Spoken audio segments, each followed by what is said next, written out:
যে সরকার এসেছে, এই সরকার এসেছে জনগণের রক্তের উপরে। এই সরকারের পিছনে তো কোনো কালো হাত নেই, কোনো এজেন্সি নেই, কোনো দেশ নেই।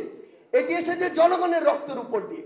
এরপরে যদি কেউ এরকম নতুন আরেকটি, জানি না কোন সরকার আসবে, যদি এসে আবার কারো এরকম মাথার উপরে হাত নিয়ে আসে, তখন তো এই কথাগুলো বলা কষ্টকর হয়ে যাবে। তাই আপনারা আপনাদের জায়গা থেকে এই সময় যে জিনিসগুলোর অভিজ্ঞতার ভিতর দিয়ে আপনি গিয়েছেন, সেটা শুধু আপনি জানেন, আর কেউ জানেন। এই জিনিসগুলো আমরা আমাদের জায়গা থেকে স্পষ্ট করে অনুরোধ করি, এই জিনিসগুলো আপনারা পুরো দেশের মানুষের সামনে তুলে ধরুন। আলাইকুম প্রিয় দর্শক, সকলেই জানেন এই স্বৈরাচারীকে বিদায় করতে বাংলাদেশের কত তাজা প্রাণ রাস্তায় লুটিয়ে পড়েছে, কত মায়ের বুক খালি হয়েছে। এবং এই স্বৈরাচার দীর্ঘ 16 বছরে মানুষকে যেভাবে গুম, হত্যা এবং নির্বিচারে গুলি করে মেরেছে, সেগুলো বলার কথা নয়। তো এবং স্বৈরাচারী সরকার যখন সারা বাংলাদেশের যোগাযোগ ব্যবস্থা বন্ধ করে দিয়েছিল, তখন কি হয়েছিল সমন্বয়কদের সাথে, ছাত্র জনতার সাথে। প্রিয় চলুন আমরা সারজিতের মুখ থেকে সেই আলোচনাটি শুনব, তারপরে থাকছে গুরুত্বপূর্ণ আলোচনা। আমরা আজকে অনেকে বলছি যে এই আওয়ামী লীগের অনেক এমপি মন্ত্রী, তাদের মধ্যেও তো অনেক ভালো ছিল। স্পষ্ট একটি কথা হচ্ছে, এই আওয়ামী লীগের যে এমপি মন্ত্রীরা, এমপি মন্ত্রী হওয়ার পরে তাকে আপনি ভালো খারাপ দিয়ে জাজ করছেন, কিন্তু সে ওই এমপি হয়ে সংসদে গিয়ে 16 বছর যে ফ্যাসিস্ট আওয়ামী লীগের সংসদকে পরিচালিত করেছে, সেই কথা কেন আপনি বলছেন না? তাদের যদি ন্যূনতম ওই ব্যক্তিত্ব থাকতো, তাহলে তারা ভালোটাকে ভালো বলতো, খারাপটাকে খারাপ। অন্তত ওই খারাপের সাথে যুক্ত হয়ে ওই সংসদে গিয়ে এমপির আসনটিকে দুষ্কৃতিকারীদের মতো ওইভাবে অলঙ্কৃত করতো না। তাই যারা প্রত্যক্ষ এবং পরোক্ষভাবে ওই সরকারকে, ফ্যাসিস্ট আওয়ামী লীগকে সহযোগিতা করেছে, তাদের বিরুদ্ধে যে ব্যবস্থা নেয়ার, সেই ব্যবস্থা এই অন্তর্বর্তীকালীন সরকারকে তাদের সময়ে শেষ করতে হবে। যদি তারা এটি না করতে পারে, যেই রক্তের উপরে দাঁড়িয়ে তারা ওই আসনগুলোতে বসেছে, সেই রক্তের মর্যাদা তারা নিজেরা নষ্ট করছে। আমাদের জায়গা থেকে আমরা সকলে হয়তো জানি যে আমরা ডিবি কার্যালয়ে নাকি 6 দিন ছিলাম, কিন্তু আমরা অনেক ঘটনা এখনো বলার আমাদের সুযোগ হয়নি, সময় হয়নি। আমরা প্রত্যেকটি বলবো, আমি হাসনাত, আমরা বলবো আমাদের সাথে হাসিব ছিল, কিভাবে আমাদেরকে আমাদের বাড়ির নিচে এসে ডিজিএফআই আমাদের পরিবারকে, ডিজিএফআই এভাবে এসে আমাদেরকে বলেছে, সায়েন্স ল্যাব, আমি আর হাসনাত এক বাসায় ছিলাম, যে আপনারা যদি সরকারের পক্ষ থেকে মন্ত্রীরা আহ্বান জানিয়েছে, আপনারা যদি তাদের সাথে গিয়ে না বসেন, তাহলে আপনাদের কয়েকজনের জন্য ডিজিএফআই প্রতিষ্ঠানটির আমরা সুনাম ক্ষুণ্ণ হতে দিব না। তারা আমাদের বাসার নিচে এসে দাঁড়িয়েছে, গাড়ি নিয়ে বলে জানালা খুলে দেখেন, আপনারা যদি নিজেরা না নেমে আসেন, সহযোগিতা না করেন, আমরা আপনাদের বাসায় যাব। এক্ষেত্রে যদি আপনাদের পরিবার আপনাদের সাথে ঝামেলায় জড়িয়ে যায়, তার জন্য আমরা দায়ভার নিব না। বাধ্য হয়ে আমাদেরকে বাসার নিচে আসতে হয়েছে। আমাদের স্পষ্ট মনে আছে, বৃহস্পতিবারে 18 জুলাই আমাকে এবং হাসনাতকে যখন সেখান থেকে ডিজিএফআই নিয়ে যায়, তারা প্রথম দিন আমাদেরকে না বলে রাষ্ট্রীয় অতিথি ভবন পদ্মায় প্রথম দিন নিয়ে যায়, এবং সেখানে ডিজিএফআই যে অফিসাররা ছিল, সকল অফিসার অন্তত 20 জন ছিল। Even if DG of DGFI itself himself সেখানে উপস্থিত ছিল। তারা আমাদেরকে বাধ্য করতেছিল ওই মুহূর্তে যে আমরা যেন ওই 3 জন মন্ত্রী, তারা আরেক রুমে পাশে বসা ছিল, তাদের সাথে যেন আমরা কথা বলি। আমরা ওই দিন স্পষ্ট করে 18 জুলাই ওই দিন বলেছিলাম যে আমাদেরকে যদি ওই 3 জন মন্ত্রীর সামনে আপনার নিতে হয়, তাহলে যেটি হবে যে 3 জন মন্ত্রীর সামনে এটি প্রুফ হবে আপনারা আমাদেরকে জোর করে সেখানে নিয়ে যাচ্ছেন। আমরা সুস্থ অবস্থায় আমাদেরকে আপনি ওই 3 জন মন্ত্রীর সামনে দিতে পারবেন না। এবং ওই দিন পুরো টিম, ডিজিএফ এর অন্তত 20 জন অফিসার সেখানে ছিল, পুরো টিম তারা ওই জায়গায় আমাদেরকে নিয়ে যাওয়ার সর্বোচ্চ চেষ্টা করে, কিন্তু নিতে পারেনি। এরপরে তারা সেখান থেকে 18 জুলাই রাতে আমাদেরকে একটি সেফ হোমে নেয়, আমরা জানি না কোথায়, তারা তাদের গাড়িতে করে নিয়েছিল। এবং 3 জন মন্ত্রী সেদিন সেখান থেকে আমাদের সাথে কথা না বলে, দেখা না করে তাদেরকে চলে যেতে বাধ্য হতে হয়। এবং পরের দিন 19 জুলাই, এই ঘটনাটি যদি আমি পুরো বর্ণনা বিস্তৃত বলি, আমার অন্তত 1 ঘন্টা সময় লাগবে। আমি শুধু একটি সামারি বলছি যে পরের দিন 19 জুলাই ওই সেফ হোমে অন্তত 10টা আলাদা আলাদা টিম এসেছে আমাদেরকে বিভিন্নভাবে ইমোশনালি ফোর্সফুলি বাধ্য করার জন্য যেন আমাদেরকে 3 জন ওই মন্ত্রীর কাছে নিয়ে যেতে পারে। অ্যান্ড ফাইনালি সন্ধ্যার পরে যখন আবার ডিজিএফআই চিফ সহ তার পুরো টিম প্রায় 20 থেকে 30 জনের এসে এরপরে বিকালেতে সেখানে হাসিবকে আবার নিয়ে আসা হয়। তাদের কথা হচ্ছে হয় আমাদের 3 জন 2 জন না থাকলে তাদের কোনো সমস্যা নেই, বাংলাদেশের আওয়ামী লীগের কোনো সমস্যা নেই, কিন্তু এই 2-3 জনের জন্য তারা তাদের ইনস্টিটিউশনের যে সম্মান সেটা ফ্যাসিস্ট আওয়ামী সরকারের কাছে নষ্ট হতে দিবে না, এ হচ্ছে তাদের ইন্টেনশন। এবং ফোর্সফুলি আমাদেরকে পর্দায় নিয়ে যাওয়া হয়। আমরা আমাদের জায়গায় স্পষ্ট করে বলেছিলাম যে আমাদেরকে যদি এখানে বসানোর চেষ্টা করা হয় তাহলে এখান থেকে আমাদের লাশ বাইরে যাবে, আমরা বাইরে যাব না। এবং আমরা আমাদের জায়গা থেকে 3 জন মন্ত্রী বারবার বলার পরেও আমরা আমাদের জায়গা থেকে তাদের সেখানে বসিনি পর্যন্ত।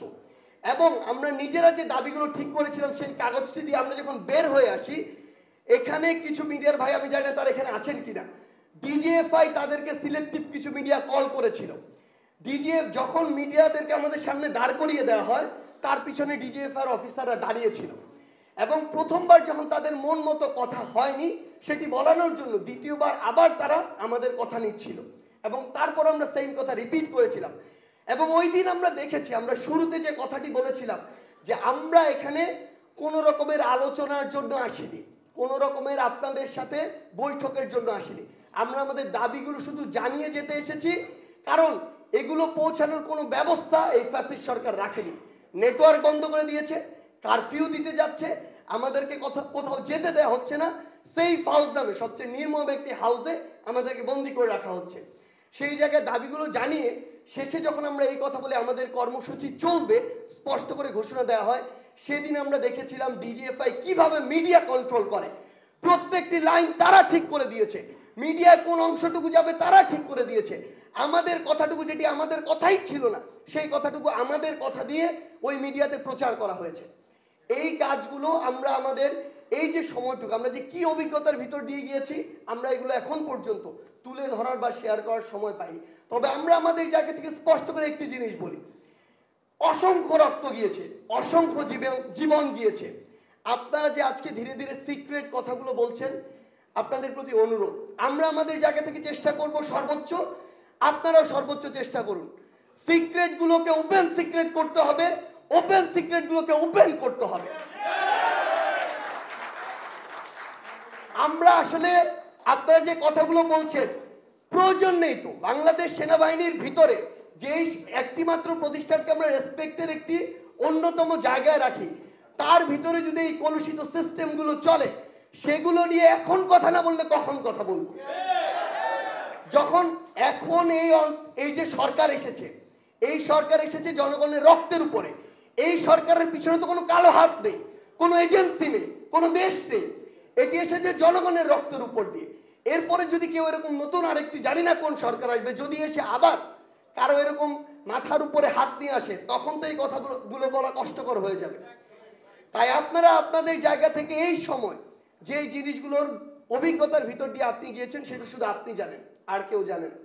এই জিনিসগুলো আমরা আমাদের জায়গা থেকে স্পষ্ট করে অনুরোধ করি, এই জিনিসগুলো আপনারা পুরো দেশের মানুষের সামনে তুলে ধরুন।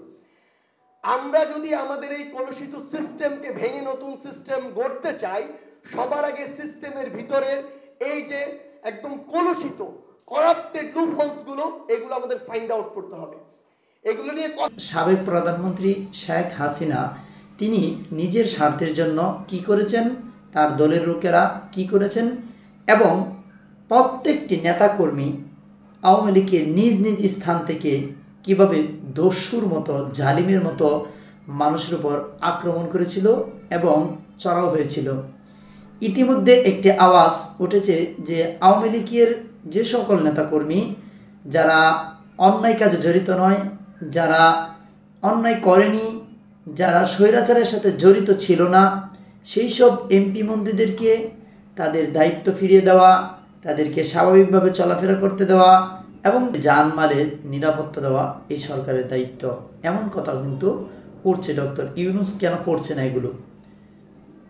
প্রিয় দর্শক, অনেক দুঃখের সাথে বলতে হয়, যারা এতদিন রাষ্ট্র চালিয়েছেন আর সংসদ ভবনে যে প্রত্যেকটি এমপি মন্ত্রীর জন্য একটি করে চেয়ার রয়েছে, আর প্রতিটি আসন থেকে প্রতিবাদ করা এবং অন্যায়কে সমর্থন দেওয়ার অধিকার রয়েছিল প্রতিটি এমপি মন্ত্রীর। তাদের চোখের সামনে অন্যায় হয়েছে, তাদের দলের লোকে অন্যায় করেছে, অথচ তারা চুপ ছিল। আমরা শুনিনি একজন এমপি মন্ত্রীও যে সরকারের বিরোধিতা প্রতিবাদ করেছে, একটি এমপি মন্ত্রীও পাবেন না।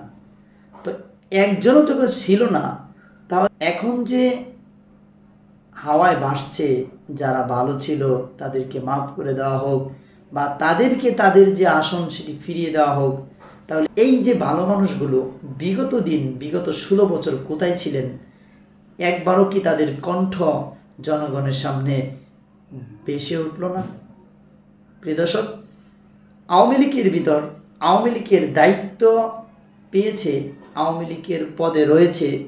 আওয়ামী লীগ সরকার ক্ষমতায় থাকাকালীন তারা দায়িত্বে ছিল, এমন একজন কি পাওয়া যাবে কি না যে তারা অন্যায়ের প্রতিবাদ করেছে? পাওয়া যাবে না।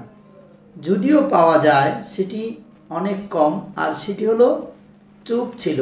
আর চুপ থাকা, অন্যায় দেখে যে চুপ থাকে, সে মানে অন্যায়কে সমর্থন করছে।